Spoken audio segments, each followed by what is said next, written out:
Colombia university में रियाजी के lecture के दौरान एक तालिब इल्म क्लास में सो गया और अपने हम जमातों की बातों की आवाज़ सुनकर जागा।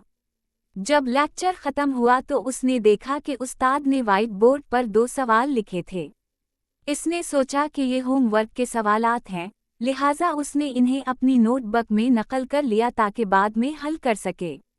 जब उसने पहली बार इन मसाइल को हल करने की कोशिश की तो वो इन्हें काफ़ी मुश्किल पाया, लेकिन उसने हिम्मत नहीं हारी और घंटों लाइब्रेरी में तहक़ीक़ और मुताला किया, यहाँ तक कि वो बिलाखिर एक मसले को हल करने में कामयाब हो गया, अगरचे ये एक मुश्किल चैलेंज था। अगली क्लास में जब उस्ताद ने होमवर्क के बारे में कुछ नहीं पूछा तो तालिब इल्म हैरान रह गया। तजस्सुस में वो खड़ा हुआ और पूछा, डॉक्टर, आपने पिछली क्लास के असाइनमेंट के बारे में क्यों नहीं पूछा?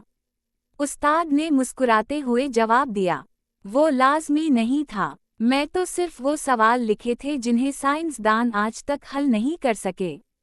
ये सुनकर तालिब इल्म हैरान रह गया और बोला, लेकिन मैंने उनमें से एक मसला हल कर लिया है और मैंने इस पर 4 सफ़हात लिखे हैं। बिलाखिर इसकी दरियाफ्त को यूनिवर्सिटी ने तस्लीम किया और इसका हल कोलंबिया यूनिवर्सिटी के रिकॉर्ड में शामिल कर लिया गया। ये 4 सफ़हात आज भी यूनिवर्सिटी में मौजूद हैं। तालिब इल्म के कामयाब होने की सबसे बड़ी वजह ये थी कि इसने उस्ताद को ये कहते हुए नहीं सुना था कि ये मसाइल नाकाबिल हल हैं। इसने सिर्फ ये समझा कि ये एक मसला है जिसे हल करना है और बग़ैर किसी मायूसी के मेहनत और लगन के साथ इसे हल कर लिया। ये कहानी हमें एक अहम सबक देती है, कभी उन लोगों की ना सुनो जो तुम्हें बताते हैं कि तुम कुछ हासिल नहीं कर सकते, क्योंकि आज की नौजवान नस्ल को अक्सर मनफी बातों और शक व शुबहात में उलझा दिया जाता है।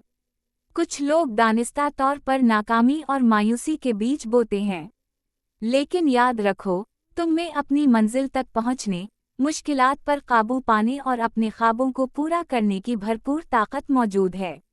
बस अल्लाह पर भरोसा रखो और मुसलसल मेहनत करते रहो।